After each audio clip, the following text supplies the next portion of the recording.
Welcome to Backyard Oasis, a podcast designed by and for older adults living in the beautiful Pioneer Valley of Western Massachusetts and produced in the tech studios at Greenfield Community College in Greenfield, Massachusetts. Backyard Oasis reaches out to older adults who seek knowledge to help them live more thoughtfully, healthily, and happily, who hope to inspire others with their ideas, and who serve their communities in the interest of the greater good. We hope you join us frequently in our pleasant Backyard Oasis for wide-ranging conversations with a diversity of people who are growing older and want to talk about it. Welcome to Backyard Oasis. Hi, I'm Dennis Lee. I'm calling this episode, Where Do We Come From? My guest today is Dave Robison, a professional research genealogist for 25 years. Dave teaches research techniques and strategies on and off the internet, as well as DNA and how it can assist in family research. Dave, welcome. Well, thank you, Dennis. Thank you for having me. It's a treat being here. All right. Well, let's see if you think that is the case when we're through. Treats are good if it works out. But anyway, when I first met Dave, he was selling cars. You were a car salesman for a long time, right? Oh, my God. That was a million years ago, yeah. Yeah. But you did that for a long time. Yeah. Yeah.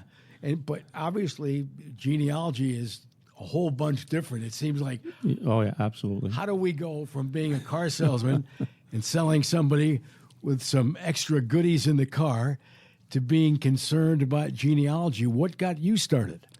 Well, in 1969, and yes, I am that old, I got a letter from a mysterious cousin down in Alabama. I had no idea who this guy was.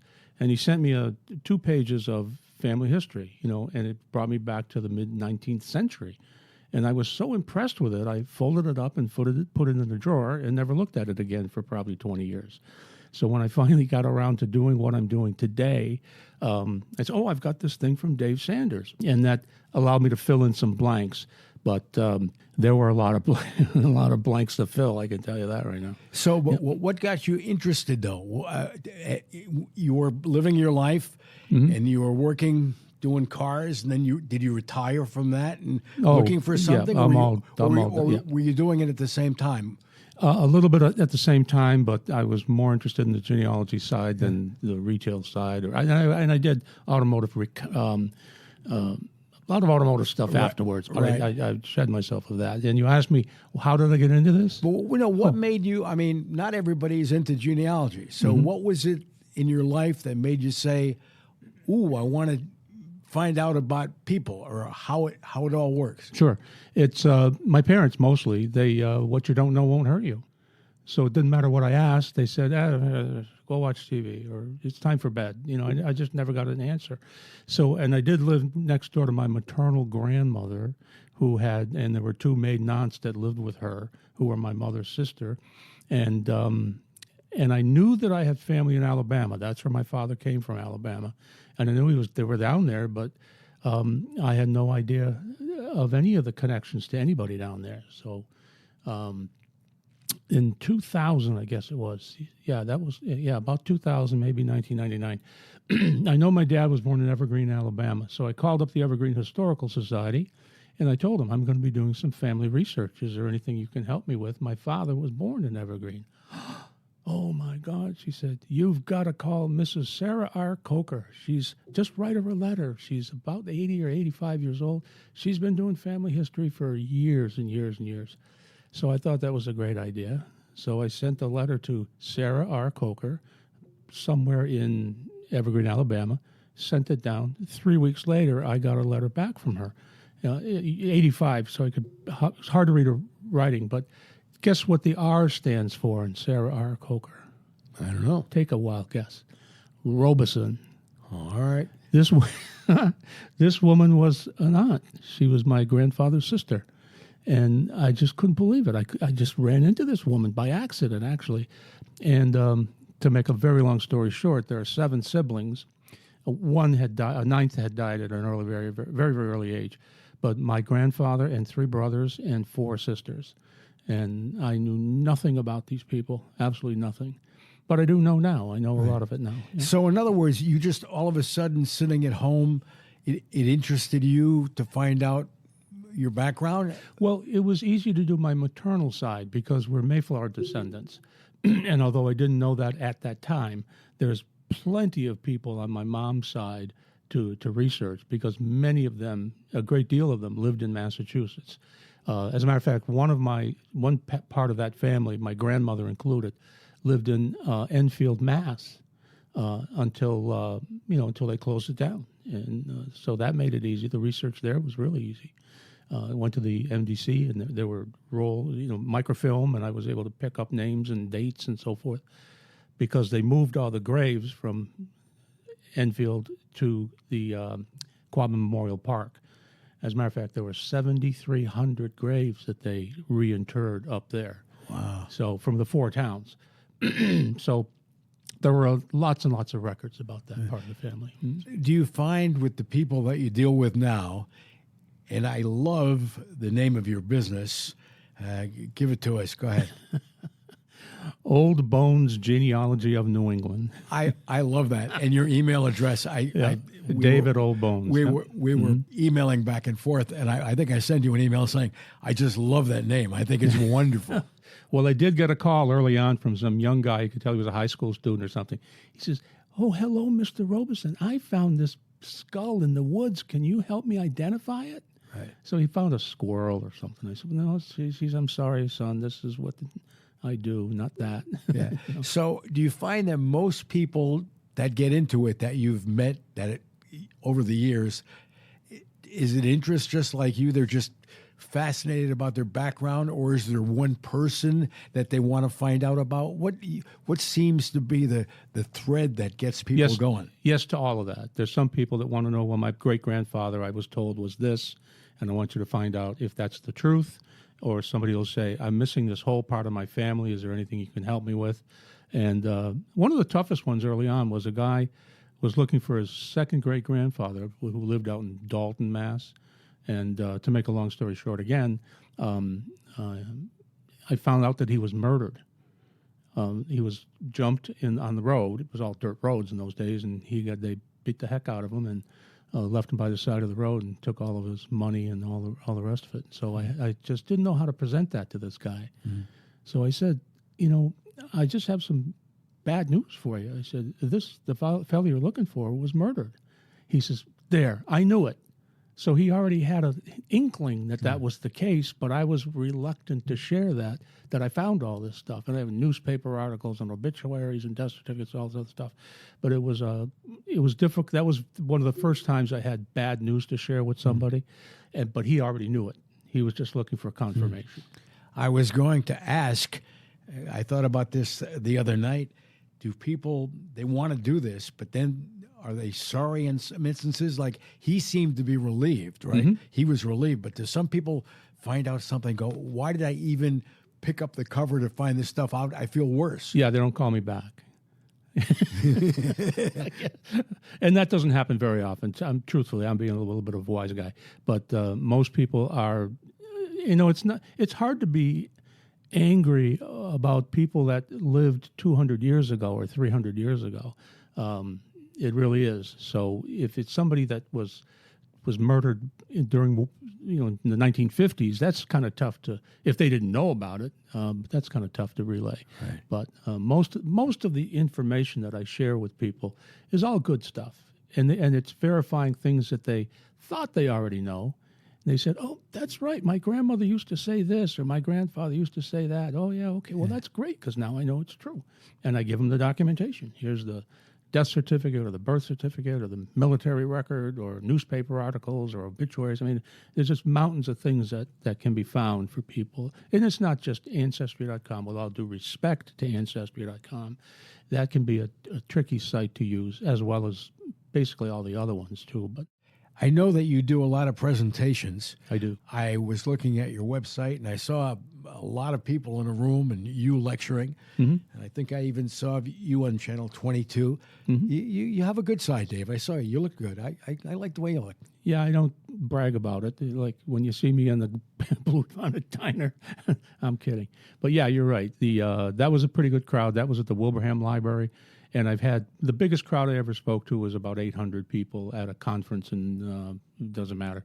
And the smallest group has been 3 or 4. And I don't care how many I have, just as they're interested. So how did you end up getting into business with this? I mean, at first you did it for yourself, right? You weren't thinking, Correct. I'm going to have a business.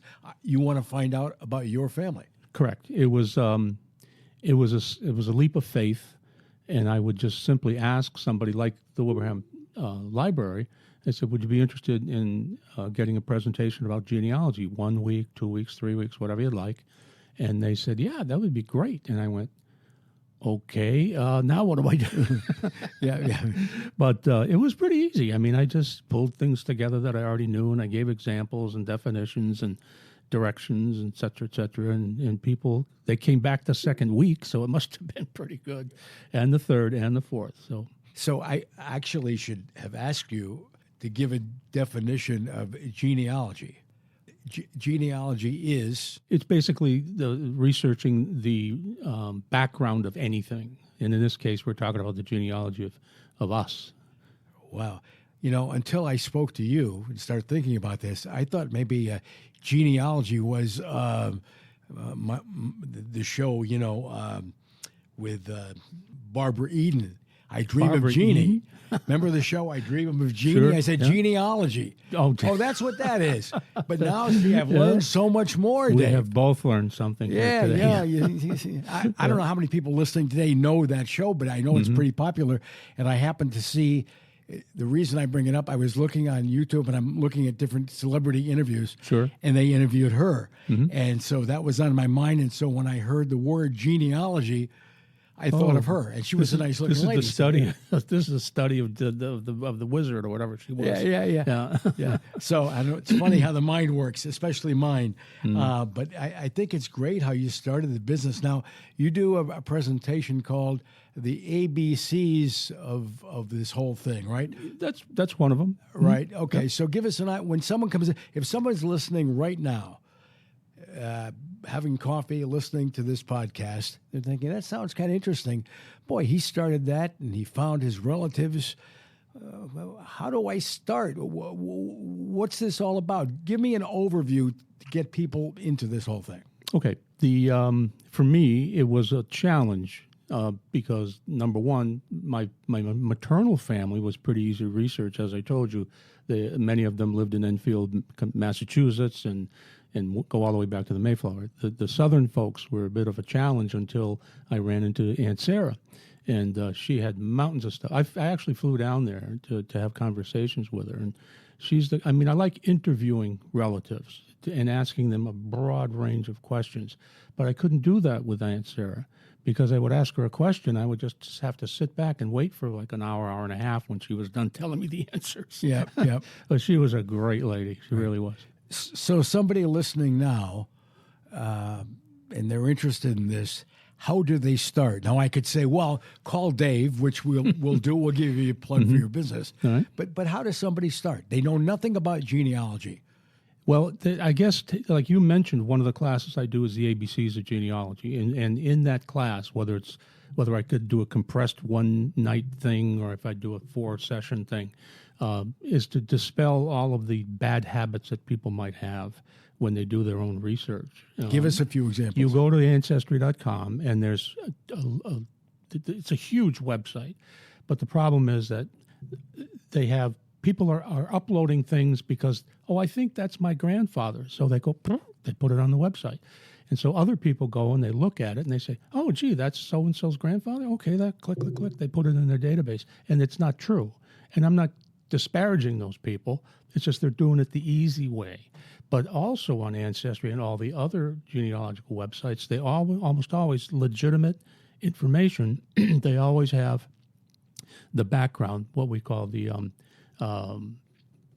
documentation, to prove that the information that you're putting forth is true. Mm-hmm. So that's really the difference. Mm-hmm. So when somebody is wondering about this stuff, how do you tell them to actually start? What should they, if they were listening right now and they're saying, that's interesting, I want to do this. How do I start? Do I have to go see Dave and to learn this stuff? Do I go to the Google machine and do that? I'm trying to give a starting point, and then we'll get to what you do in your own business. Sure. Of course, they're certainly welcome to sign up for one of my classes, but I'm not pitching that necessarily. But my advice to everybody is start with what you know. So if you know your parents and if you know your grandparents, et cetera, you just build on that, and you start looking at sites like Ancestry or Family Search or even newspapers. But just be careful that the information that you're getting has documentation. For example, birth certificates or death certificates or newspaper articles, rather than just somebody whimsically putting in a name because they thought it sounded good and they put it out there and people just believe it. So, but there's plenty of training online as well. Ancestry.com is a great site. It has its ups and downs. Family Search is the Mormons, the Church of Latter-day Saints. And some people have, I don't want to get involved with that. They said, well, they're not going to call you up and say, come on, be a Mormon. I've known Mormons most of my life. They never, ever, ever try to solicit you. So what they're doing is a service to the world because their stuff goes all over the world. They go all over the world to take, scans of documents, and then they go back and they digitize it and so forth. So Ancestry and FamilySearch.org, those two are very helpful. And Google is also very helpful, but it would be take me a long time to explain how to use it efficiently because Google has everything. But if you just put in the search parameters incorrectly, you can come back with a whole bunch of hogwash that doesn't really mean much of anything. So I would start, if you're going to do the online stuff, I would start with Ancestry or Ancestry.com or FamilySearch.org. FamilySearch.org is 100% free, but you have to have a subscription to Ancestry.com. So there are, the Family Search part, they might take you to a place that you have to pay for a subscription to read what they have in their database. But for the most part, mostly everything out there at FamilySearch.org is free. So if they start doing that, then they say, I'm really confused. So who can I call? So then they call you, right? And you do classes, and I think I read you do individual teaching as well. Yeah, sure. So somebody comes in and when they come into you, actually, what do you do? Explain what you do when you're trying to help them. What's the process? The first thing is to find out what I'm dealing with. I want to know what they're trying to research, what they've done so far, and what their results have given them so far. Because I don't want to tell them to duplicate stuff that they've already done, but I would certainly like to make sure that they've done things the right way. So that would be the start. And after that, it would be start to suggest, books and websites and resources like, the Springfield Library has amazing resources down there. The Library of Congress, which you can access online, is free. That's just another really amazing source. And there's quite a few websites where you can just sit and click into these websites. And if you can learn how to use the sites and which things to click and which direction to go in, it can be very, very helpful. Do you have any strange stories about things you found out? You probably do, because you told me before we started you got stories and you got stories and you got stories. No, but when you find out about this stuff, you have any weird ones? Well, this is weird in a way, but I will tell you about a very good friend of mine who asked me to research his. Here's what happened. Let me go back to the beginning. An attorney out in Eastern Mass a woman had died, and she was a widow and had no children. So now the attorney is trying to find the family. So he did his due diligence and found my friend, who was one of 7 children. So he said, I believe you are related to this woman, and if we can find out how and prove it, then we'll proceed. So I proved it. I'm just making a big, long story short. We proved it, and the woman left $17,000 in the bank, and she was gone with no will. We call it, she died without a will. That's called intestate. So she had furniture and jewelry and all this other stuff, which somebody absolutely just stole out of her apartment. But then also this friend, quote unquote, of hers started going to the bank and taking money out of her account because the bank didn't know that Phyllis had died. So by the time we caught up with her, or by the time he caught up with her, she had pretty much wiped out that account. But the bank had to make it good because they didn't follow the rule. They just gave her the money. So they made that good, and there was nothing really left in the apartment for him to be interested in. But I guess that's a weird story, but what a good story because somebody made out with a little bit of cash from her death. But poor Aunt Phyllis. Yeah, I'm glad you were able to do that. Mm-hmm. Yeah. Let's talk about DNA. People know DNA in terms of crime now. That's became a big thing. I just happened to see something about over the weekend about O.J. Simpson because with his passing, that was a part of his DNA, and that became a big thing on cable TV and a lot of other places. So explain to me a little bit about how you use DNA or how people can use DNA in their search. Deoxyribonucleic acid. Easy for you to Dave, can you write that? This is a family show, Dave. How can you say stuff like this? Anyway, there's several types. Well, I should say several. There's 3 basic types of DNA. You've got autosomal DNA. That's the DNA that you get from your parents. You get 50% from mom, 50% from dad, and now you can pretty much prove that she's your mother and he's your father. And going back, the autosomal DNA kind of melts a little bit because it starts being spread out too far. Imagine you've got 4 grandparents, 8 great-grandparents, 16 great-great-parents, 32, and it just keeps getting, the pool gets bigger and bigger. But there are 2 other types of DNA. First of all, you have Y DNA, which is held only by the male. So if you've got Y DNA in your DNA, you are biologically a male, and I say that diplomatically. You're biologically a male. There are some quirks here and there, some very rare quirks, but for the most part, when Y DNA is in your DNA, you're a male. And the Y DNA you can follow back for hundreds and hundreds of years because it goes directly from the father to the son, from him to the son, then son, all done.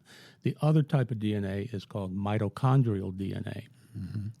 Mitochondrial DNA lives in the on the outside of the nucleus of the cell, but within the cell itself, and that's from the mother. So the problem with it's not the problem, I guess you could say, is with mitochondrial DNA, because women change their names in most cultures, so it's difficult to find these folks, and it's a little bit of a challenge. But those are the 3 basic types of DNA, and it's all done usually through, not a blood test, but usually through, you either wipe your nostrils with a Q-tip or you spit into a tube, send it off, and they'll get you your results. The databases, I should mention this, vary broadly. Ancestry has the largest database, but there's another company that has a big database that doesn't include some of the things that Ancestry includes some of the things that Ancestry doesn't include yet.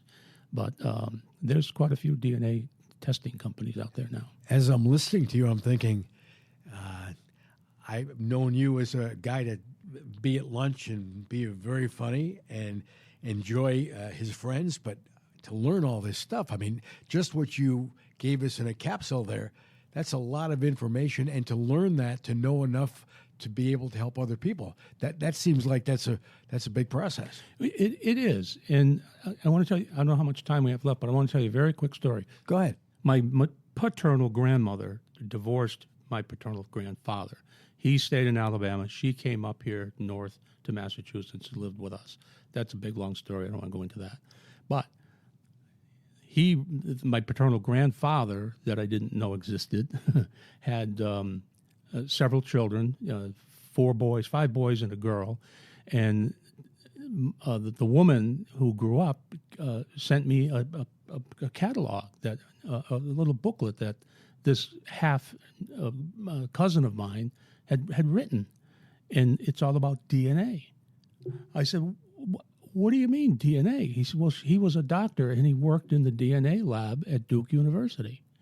Well, why didn't I ever know this? Well, the guy got into an accident and died in 1964, so I can't talk to him. But and it gets the story gets a little bit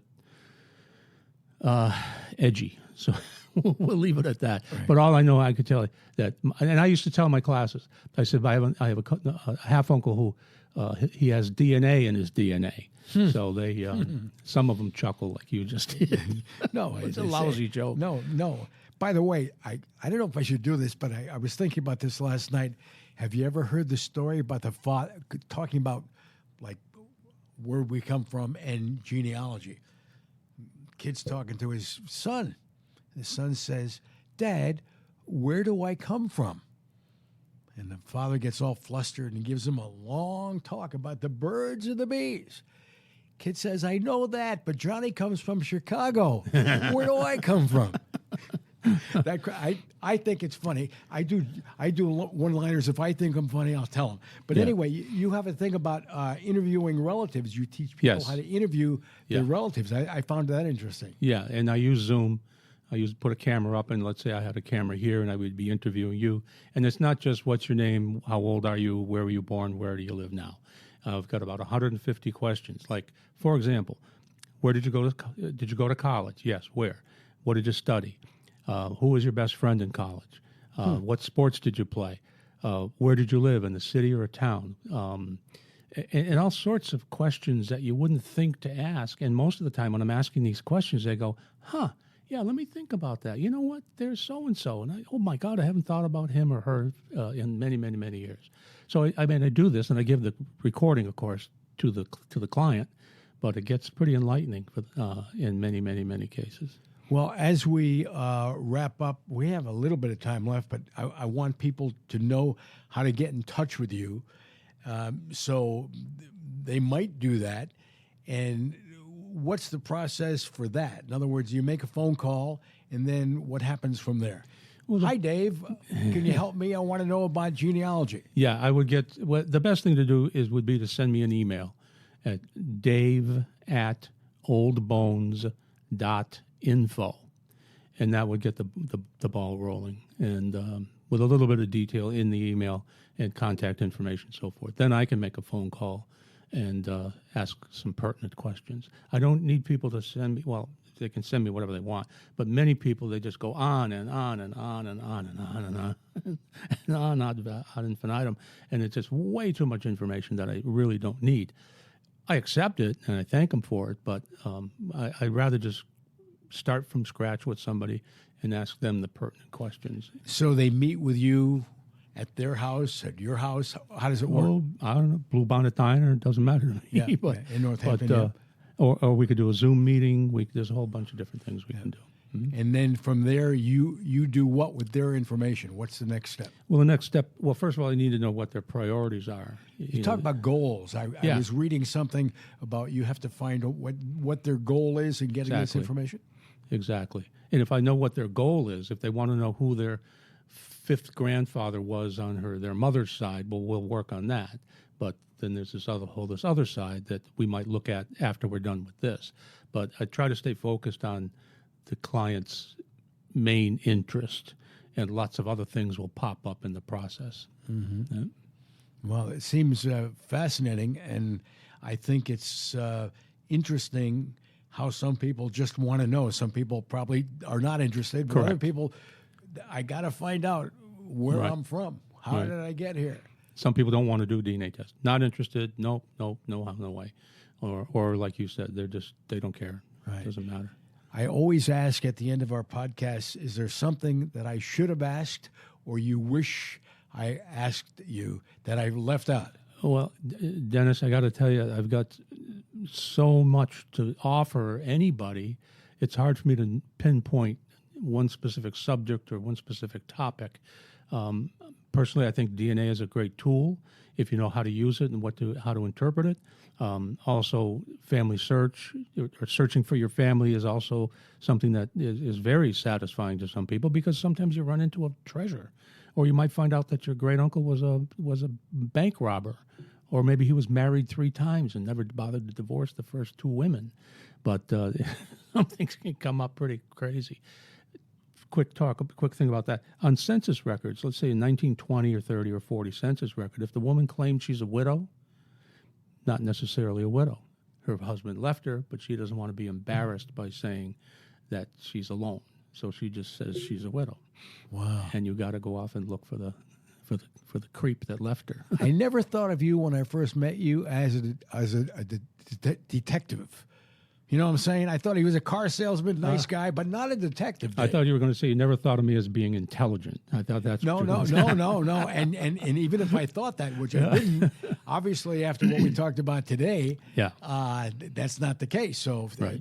Hey, thank you for being here, and thank you for having me. And we could fill up 2, 3, 4 hours whenever you get a chance. So, all right, well. I'm glad you can make it today. Mm-hmm. You found your way to Greenfield Community College studio, yes, which might be harder some days than trying to find out about your great aunt. Yeah. Dave Robison, thank you for being with us. Dennis Lee, thank you for having me. Thank you for listening to Backyard Oasis. This concludes today's podcast. We're always looking for new ideas, so feel free to reach out to Judy Raper, Associate Dean of Community Engagement at Greenfield Community College, at 413-775-1819 if you have an idea you'd love to share. Special thanks to the creators of Backyard Oasis, Denise Schwartz, Chad Fuller, Dennis Lee, and Christine Copeland. Have a great day.